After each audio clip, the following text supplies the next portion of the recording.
ఓం గంగణపతే నమ ఐం సరస్వత్యే నమ శ్రీమాత్రే నమ దుందుర్గాయ నమ ఓం నమ శివాయ శివాయ పూర్వే నమ క్రీం క్రీం మహాకాళికాయ నమ క్లీం కృష్ణాయ గోవిందాయ గోపీచనవల్లభాయ శ్రీకృష్ణ పరబ్రహ్మణ్య నమ శ్రీరామ జయ రామ జయ జయ రామ ఓం నమో భగవతి మేధా దక్షిణామూర్తి మహ్యం మేధాం ప్రజ్ఞా ప్రయచ్చస్వ రామ్ దత్తాత్రేయాయ నమ శ్రీరామ జయ రామ జయ జయ రామ రామాయ నమ శ్రీమాత్రే నమ యూట్యూబ్ ప్రేక్షకులందరికీ నమస్కారం అండి. నేను పాలపర్తి గురునాథ్ శర్మ జ్యోతిషం వాస్తు సిద్ధాంతం మీకంతా కూడా గోచారీత్య గ్రహాల యొక్క స్థితిగతి కలిక వాటి ప్రభావం అంతా కూడా మేషాది ద్వాదశ రాశుల వాళ్ళకి ఎటువంటి ఫలితాలంతా కూడా విశ్లేషణ చేయడం జరుగుతుంది. ప్రధానంగా చూసుకుంటే పరాభవనామ సంవత్సర ఉగాది శుభాకాంక్షలు అందరికీ కూడా ప్రేక్షకులకు చెప్తూ ప్రారంభిస్తున్నాం. ప్రధానంగా అందరికీ కూడా ఉగాది సందర్భంగా మేషాది ద్వాదశ రాశుల వాళ్ళకి గోచారీత్య గ్రహాల యొక్క స్థితిగతి వాటి ప్రభావం అంతా కూడా ఎటువంటి ప్రభావం వస్తుంది, ప్రధానంగా ఎటువంటి పరిహారాలంతా కూడా చేసుకుంటే కనుక శీఘ్రంగా శుభ ఫలితాలు పొందడానికి ఆస్కారం ఉంటుందో తెలుసుకోవడం జరుగుతుంది. ప్రధానంగా చూసుకుంటే గురువారం రోజున ఈ పరాభవన సంవత్సరం ప్రారంభమవుతుంది కావున రాజంతా కూడా బృహస్పతి అయినారు కావున శుభమైన ఫలితాలు పొందడానికి ఆస్కారం ఉంటుంది. ప్రధానంగా వేద పాండిత్యానికి ప్రధానంగా చూసుకుంటే ఫైనాన్షియల్ గ్రోత్ అంతా కూడా కలగడానికి కానీ అంటే ఆర్థిక వ్యవహారాల్లో అంతా కూడా మార్పులు జరగడానికి కానీ పరాభవ నవ సంవత్సరం అనేది ప్రధానంగా చూసుకుంటే పరాభవాలు జరుగుతూ ఉంటాయి అని చెప్పేసి అనుకుంటూ ఉంటారు. అపోహ అంతా కూడా ప్రధానంగా జీవితంలో మానవ జీవితంలో మార్పులు జరగడం, ఆర్థిక అభివృద్ధి జరగడం, అనుకోని సంఘటనలు జరుగుతూ ఉండడం తర్వాత తద్వారా ఏమవుతుందంటే ఈ యొక్క ఉగాది సందర్భంగా అంతా కూడా గోచారరీత్యా గ్రహాల యొక్క మార్పులు జరుగుతుంటాయి. ప్రధానంగా బృహస్పతి మార్పు జరగడం, అతిచారంలో మార్పు జరగడం కానీ ప్రధానంగా రాహు కూడా మార్పు చెందడం కానీ బృహస్పతి మార్పు వలన మేషాది ద్వాదశ రాశుల వాళ్ళకు కూడా కొన్ని స్థితిగతులు మారుతూ ఉంటాయి. ప్రధానంగా వాళ్ళ ఆర్థిక ఇబ్బంది నుంచి బయటపడడం కానీ ప్రధానంగా గోచారీత్యా గ్రహాల యొక్క బలం చేకూరడం వల్ల మంచి శుభకార్యాలు జరగడం కానీ గృహయోగం సిద్ధించడం కానీ స్థిరాతి లభించడం కానీ వ్యాపారంలో లాభాలు గణించడం కానీ శ్రమతో కూడిన సంపాదనతో ఆర్థిక ఇబ్బందుల నుంచి బయటపడడం కానీ జరుగుతుంటుంది. ప్రధానమైన కారణం అంతా కూడా గోచార చక్రంలో చూస్తుంటే ప్రధానమైన గ్రహాలని కేంద్రంగా చెప్తూ ఉంటారు.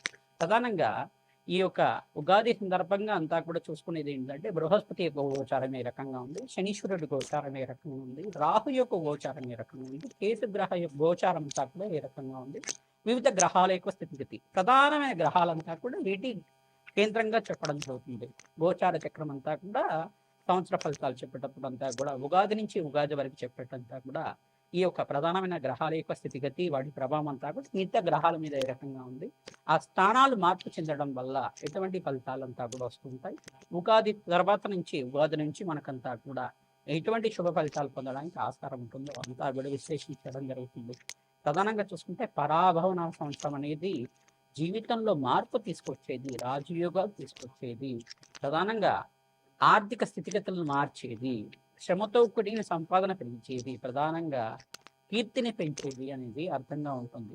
పరాభవం అనేది మన జీవితంలో ఎప్పుడైనా కానీ శత్రువులకి అంతా కూడా పరాభవం జరిగే విధంగా ఉండేది. ఎప్పుడైనా కానీ ఆర్థిక స్థితిగతుల నుంచి దిగ్విజయంగా విజయాన్ని ప్రాప్తించేది అనే అర్థం కూడా వస్తుంటుంది. ప్రధానంగా ఈ యొక్క ఉగాది సందర్భంగా అందరికి కూడా అష్టైశ్వర్యాలు సిద్ధించాలని చెప్పేసి, వివాహాది శుభకార్యాలు జరగాలని, వంశాభివృద్ధి జరగాలని చెప్పి, ఆర్థిక స్థితిగతులంతా కూడా మారి శీఘ్రంగా మీకంతా కూడా మనోభిష్టాలంతా కూడా తీరాలని చెప్పేసి జగన్మాత అనుగ్రహం వల్ల సకల కార్యసిద్ధి కలగాలని చెప్పి ఆశీర్వాదం చేస్తూ ఈ యొక్క ఉగాది యొక్క విశ్లేషణ అంతా కూడా చేయడం జరుగుతుంది. ప్రధానంగా గోచారీత్యా చూసుకుంటే ఈ యొక్క గోచార చక్రంలో శనీశ్వరుడు అంతా కూడా మీనరాశిలో సంచారం చేస్తున్నారు. ప్రధానంగా బృహస్పతి సంచారం అంతా చూసుకుంటే జూన్ 1వ తారీఖు నుంచి కర్కటక రాశిలో ప్రవేశం చేయడం మరియు అక్టోబర్ 30వ తారీఖు తర్వాత అంతా కూడా చూసుకుంటే ఇక్కడ అక్టోబర్ 15, 30 తారీఖులో అంతా కూడా కర్కటక రాశి నుంచి మళ్ళీ అతిచారంలో అంతా కూడా సింహరాశిలో ప్రవేశం చేసి కొన్ని నెలల వరకు అక్కడంతా కూడా సంచారం చేయడం, మళ్ళీ తిరోగమనంలో అంతా కర్కాటక రాశిలో ప్రవేశం చేయడం జరుగుతుంది.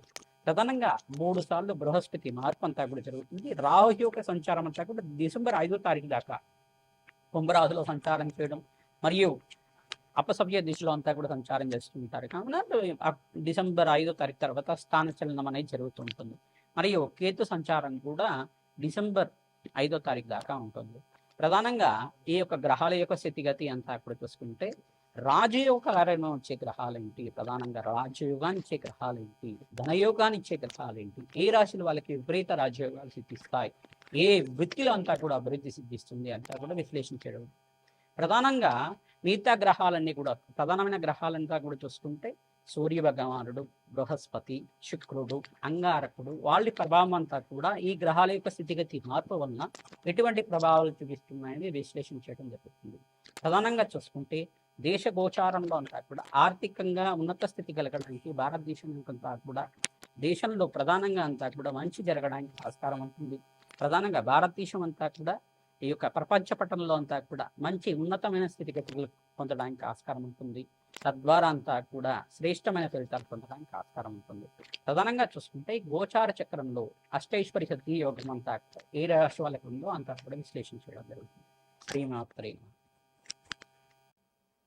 శ్రీ పరాభవన సంవత్సరంలో కుంభరాశి జాతకులకి 2026లో అంతా కూడా ఉగాది నుంచి అంతా కూడా కుంభరాశి జాతకులకి ఏలినాటి శని ప్రభావంలో ఉన్నప్పటికీ కూడా ఇక్కడ శని భగవానుడు అనుకూలతగా ఉన్నారు. మీకంతా కూడా ఎటువంటి భయ ఆందోళనలు పెట్టుకోవాల్సిన అవసరం లేదు. పంచమ స్థానంలో బృహస్పతి మార్పు మరియు ఉచ్చ స్థానంలో బృహస్పతి మార్పు, మరియు ఇక్కడ చూసుకుంటే సప్తమ స్థానంలో కూడా బృహస్పతి మార్పు వల్ల కార్యజయం కలగడానికి ఆస్కారం ఉంటుంది. ఈ యొక్క కులదేవత ఆరాధన చేసుకోవడం, ప్రతినిత్యం కూడా దత్తాత్రేయ స్వామి వారి ఆరాధన చేసుకోవడం, దేవి భాగవతాన్ని పారాయణం చేసుకోవడం వల్ల ఈ సంవత్సరంలో అంతా కూడా మీ జీవితంలో అనుకోని మార్పులు, సంఘటనలంతా కూడా జరగడానికి ఆస్కారం ఉంటుంది. మంచి శుభమైన కార్యక్రమాలు జరగడానికి ఆస్కారం ఉంటుంది. ఆకస్మికంగా ధనయోగ ప్రాప్తి, స్థిరత్వం లభించడం, వృత్తిలో, వ్యాపారంలో, ఉద్యోగంలో స్థిరత్వం లభించడం కానీ జరుగుతూ ఉంటుంది. ప్రతినిత్యం కూడా ఇక్కడ దేవి భాగవతాన్ని పారాయణం చేసుకోవడం వల్ల సకల కార్యజయం కలగడానికి ఆస్కారం ఉంటుంది. ఈ యొక్క పారాయణం అంతా కూడా వేద పండితులతో చేయించడానికి ప్రయత్నం చేయండి. ప్రధానంగా చండీ హోమాది కార్యక్రమాలు ఆచరించుకోవడం, సీతారాముల కళ్యాణం ఆచరించడం, శివపార్వతుల కళ్యాణం చేయించడం వల్ల వివాహాది శుభకార్యాలు ఈ యొక్క గృహంలో అంతా కూడా జరగడానికి ఆస్కారం ఉంటుంది. ఎవరైతే వివాహాది శుభకార్యాల కోసం ప్రయత్నం చేసుకుంటున్నారో బృహస్పతి గురుబలం పెరిగిన తర్వాత మీకు అంతా కూడా రాజయోగ ప్రాప్తి కలుగుతుంది.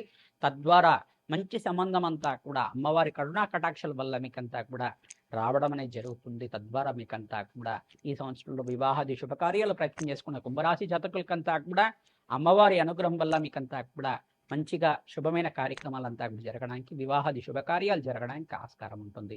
ప్రతినిత్యం కూడా ఈ యొక్క సకల గ్రహదోష నివారణార్థం మీరంతా కూడా అగ్నికి నవధాన్యాలు సమర్పిస్తూ ఉండడం, ప్రధానంగా చండీ హోమాది కార్యక్రమాలు ఆచరించుకోవడం, రాజశ్యామల యజ్ఞాతి కృతలు ఆచరించుకోవడం, లక్ష్మీకి వేల శాంతి హోమాది కార్యక్రమాలు ఆచరించుకోవడం, మన్యుస్కృత పారాయణం అంతా కూడా చేయించడం వల్ల సకల కార్య జయం కలుగుతుంది.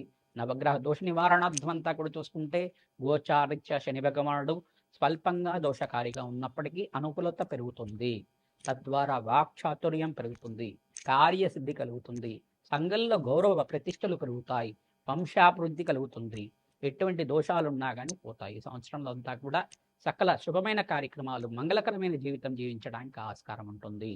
అష్టైశ్వర ప్రాప్తి కలగడానికి ఆస్కారం ఉంటుంది. వృత్తిలో, వ్యాపారంలో, ఉద్యోగంలో మార్పులు జరగడానికి ఆస్కారం ఉంటుంది.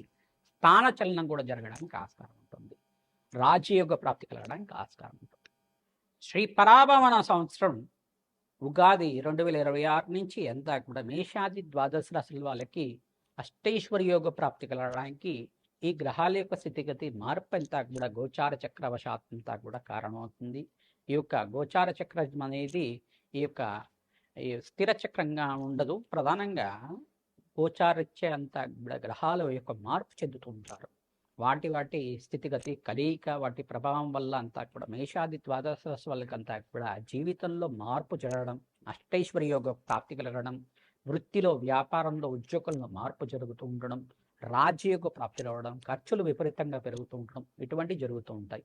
ప్రధానంగా గోచార చక్రం అనేది గ్రహాల యొక్క ప్రభావం అంతా కూడా ఈ రాశి వాళ్ళకి ఎటువంటి ప్రభావం చూపిస్తున్నాయి అనేది సూచనప్రాయంగా చెప్పడం జరుగుతుంది. జన్మ జాతకమే ప్రధానమైన జాతకంగా ఉంటుంది కావున ప్రతినిత్యం కూడా గోమాత సేవ చేసుకోవడం, ప్రధానంగా బీదవాళ్ళకి అన్నదానం చేయడం, ప్రధానంగా వీరంతా కూడా మేషాది ద్వాదశ రాశుల వాళ్ళు ప్రతినిత్యం కూడా రావి చెట్టు, వేప చెట్టు ఉన్న ప్రాంతం దగ్గర ఈ యొక్క రాహుకాల దీపాలు వెలిగించడం కానీ, ఆవునేత దీపాలు వెలిగించడం కానీ, అఖండ దీపంలో ఉప్పు దీపం అని చెప్పేసి అంటారు. అఖండ దీపంలో అంతా కూడా నువ్వుల నూనెతో దీపం వెలిగించి అక్కడంతా కూడా బెల్లాన్ని నివేదన చేయడం, చెమ్మిలిని నివేదన చేయడం, చీమలకి ఆహారంగా బెల్లాన్ని నివేదన చేయడం వల్ల అప్పుల బాధల నుంచి బయటపడడం కానీ, రాజయోగ ప్రాప్తి కలగడం కానీ ఆస్కారం ఉంటుంది.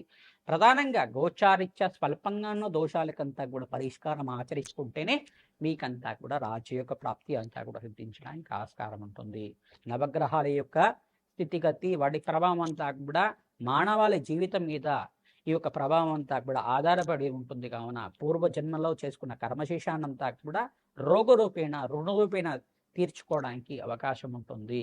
తద్వారా తద్దోష నివారణార్థం శాంతి పూజలంతా కూడా ఆచరించుకోవడం వల్ల శ్రీ పరాభవన సంస్థలు అంతా కూడా మేషాది ద్వాదశ రాశుల వాళ్ళకంతా కూడా అఖండ రాజయోగ ప్రాప్తి కలగడానికి చెప్పి ఆశీర్వాదం చేస్తున్నాం.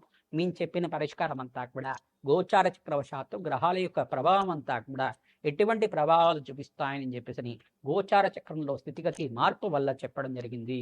ప్రతినిత్యం కూడా జాతకమే ప్రధానమైన జాతకంగా ఉంటుంది. జన్మ జాతకంలో ఉన్న దోషాలకంతా కూడా పరిష్కారం ఆచరించుకోవాలి. జాతకరీత్యా గోచారీత్యా కూడా అన్వయం చేసుకొని చూసుకోవాలి. గోచారీత్యా గ్రహాలు ఏ రకంగా అనుకూలంగా ఉన్నాయి, జాతకరీత్యా గ్రహాలు ఏ రకంగా అనుకూలంగా ఉన్నాయి, ఆ గ్రహాలకంతా కూడా శాంతి పూజలు ఆచరించుకుంటే ఎటువంటి ఫలితాలు వస్తాయి, తద్వారా విశ్లేషణ చేసుకుని పరిష్కారం చేసుకోవడం వల్ల అఖండమైన ఆనందమైన జీవితం జీవించడానికి ఆస్కారం ఉంటుంది. ప్రతినిత్యం కూడా ఈ యొక్క అన్నదానం చేయడానికి ప్రయత్నం చేయండి. కులదేవత ఆరాధన చేసుకోండి, పరమేశ్వరుడి ఆరాధన చేయండి. తద్వారా జగన్మాత ఆరాధన చేసుకోవడం వల్ల రాజ్య యొక్క ప్రాప్తి కలుగుతుంది. శ్రీమాత్రే నమః.